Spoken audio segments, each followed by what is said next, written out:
चलिए बहुत बहुत स्वागत है आप सभी का। आज बात करेंगे यहाँ पर WPL यानी कि विमेंस प्रीमियर लीग के एक और मुकाबले में।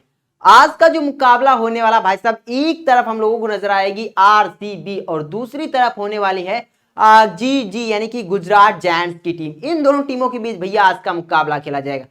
कौन सी टीम मुकाबले जीतेगी? पहले मुकाबले की तरह क्या इस मुकाबले में भी RCB की टीम जीत हासिल कर पाएगी या इनको हार का सामना करना पड़ेगा?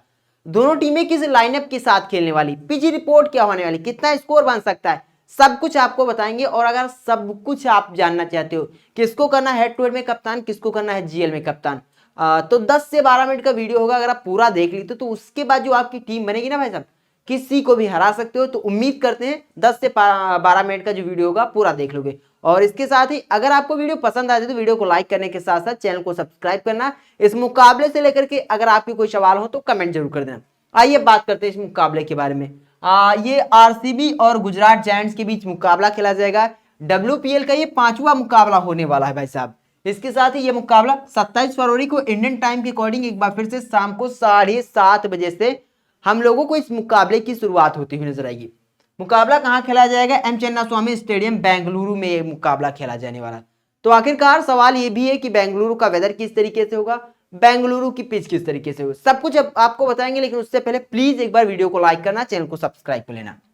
चलिए बात करते हैं वेदर रिपोर्ट के बारे में। तो बेंगलुरु का वेदर पूरे दिन का इस तरीके से रहने वाला आपकी स्क्रीन पर है। लेकिन मुकाबला किस टाइम शुरू होगा? ओवरनाइट के टाइम पर मुकाबला शुरू होगा। और यहाँ के वेदर की बात की जाए पूरी तरीके से भाई साहब क्लियर, और इसके साथ ही टेम्परेचर की बात की जाए 24 डिग्री।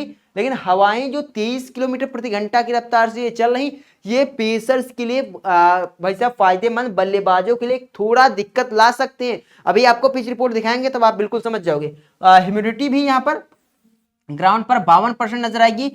रैन के भी 5% यहाँ पर चांस है, हल्की फुल्की बारिश भी माफ कीजिएगा रैन नहीं, ये भाई साहब क्लाउडी वेदर, रैन के यहाँ पर 0% चांस है। ओवरऑल जो बल्लेबाजों के फेवर में नहीं जा रहा, जो पेसर्स के फेवर में जा रहा है, ये हवाएं प्लस ह्यूमिडिटी, ये गेंदबाजों के फेवर में हमेशा जाती है। तो चलिए इस तरीके से यहाँ का वेदर रहने वाला। अब आगे बढ़ते हैं और बात करते हैं यहाँ की भाई साहब पिच रिपोर्ट के बारे में। ओवरऑल पिच की बात की जाए तो आपकी स्क्रीन पर है बिल्कुल फ्लैट विकेट है, पाटा विकेट है भैया। यहाँ पर अगर आप लास्ट मुकाबले में जो सरफेस यूज की गई थी वो वाली पर विकेट है। और मोस्ट लाइकली इसी पिच पर एक बार फिर से मुकाबला खेला जाएगा। तो इस पिच पर अगर मुकाबला खेला जाता और पहले बल्लेबाजी RCB की टीम करती तो RCB 160 से 180 के बीच स्कोर बनाती हुई नजर आएगी। बाकी गुजरात की टीम करती तो भी इतना बन सकता है। फ्लैट विकेट है, अगर आपको अच्छी शुरुआत मिल जाती तो बड़े स्कोर की तरफ अग्रसर हो सकते हो। बट शुरुआत में आपको यहां पर भाई साहब थोड़ा गेंद हिल सकती है, क्योंकि अभी मैंने आपको वेदर कंडीशन दिखाया तो उसको देख करके गेंद शुरुआत में थोड़ा हिल सकती है, जिसके चलते पेसर्स को मदद मिल सकती है। टॉप ऑर्डर का एक बल्लेबाज जल्दी निपट सकता है, इस बात को भी ध्यान रखिएगा। ओवरऑल बेहतरीन विकेट है। इसके अलावा बाउंड्री डायमेंशन की बात की जाए, सामने की तरफ जो बाउंड्री यहां पर है भाई साहब 66 मीटर की। इसके साथ ही लेग साइड की बाउंड्री की बात की जाए दाएं हाथ के बल्लेबाज के लिए 52 मीटर की है। इसके साथ ही ऑफ साइड की बात की जाए तो 57 मीटर की है। बाकी लॉन्ग ऑफ की बात की जाए तो यहाँ पर 67 मीटर की, और इसके साथ ही लॉन्ग ऑन के एरिया की बात की जाए तो 62 मीटर की। ओवरऑल बहुत बड़ा ग्राउंड नहीं, छोटा ग्राउंड है। छक्के और चौके हम लोगों को देखने को मिलने वाला है, मिलने वाले तो बहुत मजा आने वाला है। तो उम्मीद करते हैं मजा आ रहा होगा, तो वीडियो को लाइक करते हुए चलिएगा। चलिए बढ़ते हैं आगे और बात करते हैं यहाँ पर total match, last 10 match on this venue के बारे में। तो इसमें तकरीबन 3 मैच WPL के शामिल हैं और बाकी के मैच इंटरनेशनल मैच शामिल हैं, जिसमें इस ग्राउंड पर टोटल लास्ट के 10 मुकाबले में 112 विकेट गिरे हैं। पेसर्स को 5/9 विकेट मिले, स्पिनर को 53 विकेट मिले। लास्ट मुकाबले में मैंने क्लियर बताया था भाई साहब पेसर्स को यहाँ पर ज्यादा विकेट मिलेंगे, और वही हुआ, पेसर्स को ही विकेट मिले थे। इस मुकाबले में फिर से बता रहा हूं, शुरुआत में पेसर्स को ही विकेट मिलने वाले, सेकंड इनिंग में स्पिनर गेम में आएंगे। तो उसी के अकॉर्डिंग टीम में लेकर के चलना है। चलिए अब आगे बढ़ते हैं, बात करते हैं टोटल मैचेस के बारे में। तो WPL का ये आज 5वां मुकाबला है। चौथा मुकाबला अभी बिल्कुल हमारे सामने चल रहा है। तो 3 मुकाबलों के रिजल्ट निकले हैं, रिकॉर्ड आपकी स्क्रीन पर है। मेरे हिसाब से टॉस जीत करके पहले बॉलिंग कर लीजिए और सेकंड में चेस करिए तो ज्यादा सुटेबल होने वाला है। चलिए आगे बढ़ते हैं, बात करते हैं एवरेज इनिंग स्कोर के बारे में। फर्स्ट इनिंग एवरेज स्कोर 151 और सेकंड इनिंग एवरेज स्कोर यहाँ का 152 रहता है। तो टॉस जीत करके पहले गेंदबाजी ही करना मेरे हिसाब से बेहतर प्रदर्शन होने वाला है। चलिए बढ़ते हैं आगे, बात करते हैं हेड टू हेड के बारे में। दोनों टीमें इस सीजन में पहली बार और पिछले सीजन में 2 बार आमने सामने भिड़ी थी।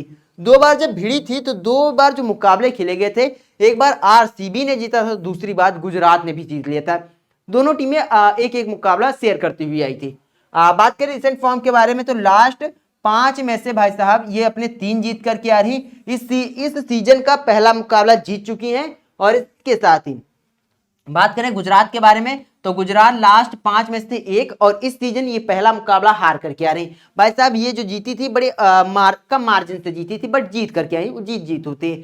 बाकी इस मुकाबले में कौन सी टीम जीतने वाली भैया, टॉस जो टीम जीतेगी सेकंड चेस करेगी वही मेरे हिसाब से जीतने वाली है। बाकी आपकी क्या प्रेडिक्शन है, क्या आरसीबी जीतेगी, क्या गुजरात जीतेगी, आप कमेंट करके बता सकते हो। और मेरी फाइनल प्रेडिक्शन चाहिए तो आप हमारे टेलीग्राम पर आइए, जहां पर आपको टीम के साथ साथ फाइनल प्रेडिक्शन मिलने वाले। अब टेलीग्राम से कैसे जुड़ना वो मैं आपको फटाक से बता देता हूं, देन आगे बढ़ता हूं। टेलीग्राम से जुड़ने के लिए भाई साहब आपको करना क्या होगा, यहां पर आपको मोर लिखा होगा, मोर का ऑप्शन मिल रहा होगा, तो इस पर क्लिक करोगे। लेकिन उससे पहले सब्सक्राइब और इधर लाइक का बटन है तो लाइक कर दीजिएगा, इधर कमेंट कर दीजिएगा, अपनी फेवरेट टीम का नाम लिख दीजिएगा भाई साहब, इतना जरूर कर दीजिएगा। चलिए इस पर जैसे ही क्लिक करोगे तो इस तरीके का एक पेज ओपन होगा, यहां पर आपको लिंक मिल जाएगी। आप लिंक पर जैसे ही क्लिक करोगे तो हमारे टेलीग्राम पर पहुंच जाओगे, यहां पर ज्वाइन करने का बटन मिल जाएगा। भैया यहां पर जुड़ जाइए, फ्री में टीम मिलेगी, सब कुछ फ्री मिलती है। तो सारी अपडेट फ्री मिलती है, तो उम्मीद करते हैं आप लोग टेलीग्राम से हमारे निश्चित तौर पर जुड़ जाओगे, क्योंकि सब कुछ फ्री में, तो भैया फ्री में तो उसका मजा लीजिए। चलिए आगे बढ़ते हैं और बात करते हैं प्लेइंग 11 के बारे में। तो ये होने वाली आरसीबी यानी कि रॉयल चैलेंजर बेंगलुरु की प्लेइंग 11। यहाँ पर स्मृति मंधाना के साथ सूफी डिवाइन और इसके साथ ही यहाँ पर मेघना खेलती हुई नजर आएंगी, एलिस पेरी और ऋचा घोष, और इसके साथ ही यहाँ पर जॉर्जिया वैरम आपको नजर आएंगी, इसके साथ ही श्रेयंका पाटिल और इसके साथ ही सिमरन दिल बहादुर आपको खेलती हुई नजर आएंगी, और इसके साथ ही आशा शोभना जिन्होंने लास्ट मुकाबले में 5 विकेट हॉल किए थे, और रेणुका सिंह ठाकुर। तो ये होने वाली इनकी प्लेइंग 11। चलिए बढ़ते हैं आगे, बात करते हैं कि किस खिलाड़ी को लेकर लेना है, किस कंडीशन में लेना, उसके बारे में यहाँ पर फटाफट आपको बता देते हैं। तो ये हुए हेड टू हेड के आंकड़े, ये वेन्यू पर और रीसेंट फॉर्म आपकी स्क्रीन पर है। तो सबसे पहले बात करेंगे स्मृति मानधना के बारे में। मानधना की बात की जाए हेड टू हेड में भाई साहब 27 की एवरेज से बल्लेबाजी करते हैं, वेन्यू पर 13 की एवरेज से। बाकी रीसेंट फॉर्म आपकी स्क्रीन पर है। तो अगर ये प्लेयर बैट फर्स्ट कर रही है तो इस प्लेयर को बैक करके चलना है। बाकी सूफी डिवाइन की बात की जाए, मोस्ट इंपॉर्टेंट प्लेयर होने वाली सूफी डिवाइन, उसके रीजन क्या है भाई साहब, हेड टू हेड में खेलना बहुत पसंद करती है। 2 मुकाबलों में 165 रन है, 1 विकेट है, 81 की एवरेज से बल्लेबाजी, तो इस प्लेयर को अपना कप्तान बना सकते हो। लास्ट सीजन 99 रनों पर आउट हुई थी, अच्छी बल्लेबाजी कर रही थी। किम ग्राथ ने मेरे हिसाब से वो विकेट चटकाया था, 99 के स्कोर पर भैया विकेट दिया था, बड़ी गजब की पारी खेले थे। बाकी हर मुकाबले में गेंदबाजी करती तो इंपॉर्टेंट पिक, बहुत से लोग ड्रॉप करेंगे, मैं आपको रिकमेंड कर रहा हूं बैक कर लेना। बाकी मेघना की बात कीजिए, फिलहाल मैं इनको ड्रॉप कर दूंगा, भले लास्ट मुकाबले में 53 रनों की पारी खेल करके आ रही, लेकिन मेरे हिसाब से इस मुकाबले में अगर आप चाहते हो तो जीएल में बैक कर लेना। बाकी मैं जीएल में भी रिकमेंड नहीं कर रहा हूं, मेरे हिसाब से ये फ्लॉप होने वाली। Ellyse Perry important most important pick होने वाले, रिकॉर्ड आपकी स्क्रीन पर है, देख सकते हो। ऋचा घोष की बात की जाए, घोष मेरे हिसाब से इंपॉर्टेंट होंगी विकेट कीपर सेक्शन से। तो जो लोग बैक करना चाहते हैं बैक कर सकते हो। फिलहाल ऋचा घोष अपनी टीम में होने वाले हैं, और लास्ट मुकाबला जो खेल करके आई है वहां पर 62 रनों की पारी खेल करके आई, तो जीएल के लिए मस्ट भी नहीं एक प्लेयर पिक होने वाले, बैक कर लीजिएगा। इसके साथ ही यहाँ मौलिक स्वी की बात की जाए तो यहाँ पर डीएनपी फिलहाल मैं इनको ड्रॉप कर दूंगा भाई साहब, अपनी टीम में इंक्लूड नहीं कर रहा हूँ। चलिए बढ़ते हैं आगे और बात करते हैं यहाँ पर भाई साहब जॉर्जिया वैरम के बारे में। अगर ये टीम सेकंड बॉल करती है तो इंपॉर्टेंट पिक होने वाली है जॉर्जिया वैरम। फर्स्ट बॉल में वो आपकी कॉल होगी, फिलहाल फर्स्ट बॉल में मैं रिकमेंड नहीं करूँ, बट सेकंड बॉल में बैक कर लेना। बाकी रिकॉर्ड आपकी स्क्रीन पर है। श्रेयंका पाटिल की बात कीजिए, इंपॉर्टेंट पिक भैया, मोस्ट इंपॉर्टेंट पिक, इस प्लेयर को बैक करके चलना है। मेरे हिसाब से यहाँ पर आपको 2 विकेट चटका कर देंगी लास्ट मुकाबले, भले 0 विकेट है, लेकिन तकरीबन चौका या छक्का लगा करके इन्होंने ही मैच जिताया था भैया, फिनिश अच्छा किया था, टीम को मैच जिताया था, तो इंपॉर्टेंट प्लेयर है, बैक कर लेना। चले दिल बहादुर की बात की जाए तो लास्ट मुकाबला खेला जरूर था, लेकिन कोई योगदान नहीं था, सिर्फ फील्डिंग की थी। यहाँ पर वेन्यू पर एक मुकाबला खेला था, बल्लेबाजी और गेंदबाजी का नंबर नहीं आया था, फिलहाल ड्रॉप कर सकते हो। आशा शोभना लास्ट मुकाबले में 4 विकेट चटका करके आ रही, गजब की गेंदबाजी की थी। 4 नहीं यार 5 थे जी, बिल्कुल 5 विकेट लास्ट मुकाबले में चटका करके आ रही, गजब की गेंदबाजी, तो बैक कर लीजिएगा एक बार फिर से। फिलहाल रेणुका सिंह ठाकुर अभी मैं ड्रॉप कर रहा हूं, इनका सिलेक्शन एक बार फिर से है होगा। लास्ट मुकाबले में हमने ड्रॉप किया था 0, लेकिन इस मुकाबले में मैं आपको रिकमेंड कर रहा हूं, इस प्लेयर को जीएल में बैक कर सकते हो। चलिए ये तो हुआ दोस्तों आरसीबी टीम की प्लेइंग 11। बढ़ते हैं, अब आगे बढ़ते हैं, बात करते हैं गुजरात टीम के खिलाड़ियों के बारे में। अब गुजरात की बात की जाए यहाँ पर बेथमोनी के साथ पीबी लिचफील्ड। लास्ट मुकाबले में लिचफील्ड यहाँ तकरीबन 4 नंबर पर बल्लेबाजी करने आए थे। वेदा कृष्णमूर्ति को ऊपर किया गया था, बट मेरे हिसाब से अब की बार यही लाइनअप रहने वाला है। वेदा कृष्णमूर्ति 3 नंबर पर, हरलीन देवल उसके बाद, और एस्ले गार्डनर, हेमलता, स्नेह राणा, कनवर और इसके साथ ही के ब्राइस। भैया मैंने बताया था ये भाई साहब इंग्लिश मतलब स्क्वाडलैंड की प्लेयर हैं, गजब की खिलाड़ी हैं। इनका बल्लेबाजी का जो चांसेस आएंगे स्नेह राणा के ऊपर आ जाएंगे, इस बात को नोट डाउन कर लिया। लिया तताहू भाई साहब गजब की प्लेयर है, और मेघना सिंह। फिलहाल इधर से किन किन खिलाड़ियों को बैक करना उसके बारे में बात करने वाले हैं। इंपॉर्टेंट है भैया ये सेगमेंट। तो विकेट कीपर सेक्शन से बेथमोनी आपके लिए सबसे सेफ और सबसे सुनिश्चित पिक होने वाले, बैक कर लीजिएगा। पीबी लिचफील्ड को एक बार फिर से मैं बैक करूंगा। लास्ट मुकाबले में भाई साहब हम लोगों ने बैक किया था, 7 रन बनाकर के आउट हुई थी। बस एक ही प्लेयर वो था जो अपने पास भाई साहब थोड़ा डाउन का एक ही प्लेयर, बाकी 10 प्लेयर अपने डीटी में थे, यानी कि ड्रीम 11 टीम में थे। बस यही लिचफील्ड थी जो डीटी से बाहर थी, कोई दिक्कत नहीं, फिलहाल बैक कर लेना। वेदा कृष्णमूर्ति आपके लिए उतनी सेफ पिक नहीं। हरलीन देवल को भी मैं रिकमेंड नहीं करूंगा। बाकी हरलीन देवल यहाँ पर इनके खिलाफ खेलना पसंद करती। 2 मुकाबलों की एक पारी में 79 रनों की पारी है। इसके साथ ही वेन्यू पर भी 13 की एवरेज से रिकॉर्ड आपकी स्क्रीन पर। फिलहाल मैं रिकमेंड नहीं कर रहा हूँ।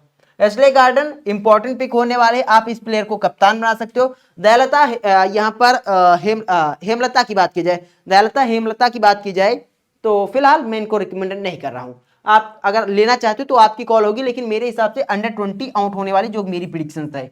चलिए आगे बढ़ते हैं और बात करते हैं यहाँ पर स्नेहा राणा के बारे में। अब राणा को जो लोग बैक करना चाहते हैं बैक कर सकते हो। लास्ट मुकाबले में राणा को हमने ड्रॉप किया था, फ्लॉप हुई थी पूरी तरीके से, हमने ड्रॉप किया मतलब फ्लॉप। तो इस मुकाबले में बैक कर लीजिए, अच्छा प्रदर्शन आ सकता है इनका। बाकी अगर इनके साथ नहीं जाना चाह सकते हो तो एक बार तनुजा कनवर के साथ फिर से जाइएगा। ये प्लेयर गजब की है, लास्ट मुकाबले में 2 विकेट चटका करके आई हैं। ब्राइस की बात की जाए एक बार फिर से इंपॉर्टेंट होने वाले हैं। भाई साहब हम लोगों ने लास्ट मुकाबले में बैक किया था, गजब की खिलाड़ी हैं। पहला ही मैच था, 15 रन प्लस 1 विकेट चटका करके गई थी, अच्छी स्ट्राइक रेट के साथ 15 रन बनाए थे। इसके अलावा लिया तताहू की बात की जाए, लास्ट मुकाबले में 1 विकेट है, बट इस मुकाबले में मेरे हिसाब से यहाँ पर 2 विकेट होने वाले, तो इस प्लेयर को भी बैक कर सकते हो। फिलहाल यहाँ पर मैं स्नेहा राणा को एक बार फिर से ड्रॉप करूंगा। तनुजा कनवर आपकी कॉल होंगी अगर आप लेना चाहते हो। इसके साथ ही मेघना सिंह, इस प्लेयर को ड्रॉप कर दीजिए, मेरे हिसाब से एक बार फिर से फ्लॉप होने वाले। लास्ट मुकाबले में ड्रॉप किया था और 0 रन बनाकर के आउट हुई थी।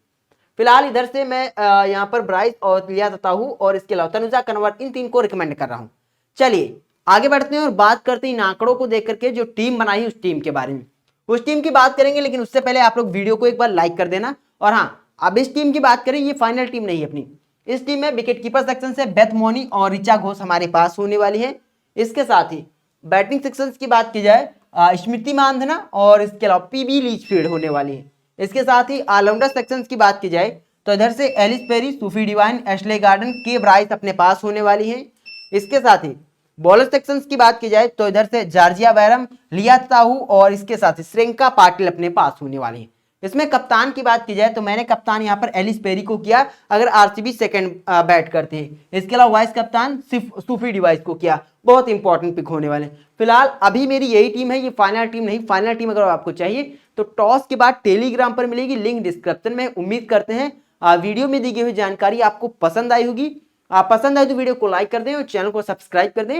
वीडियो देखने के लिए आपका बहुत बहुत शुक्रिया।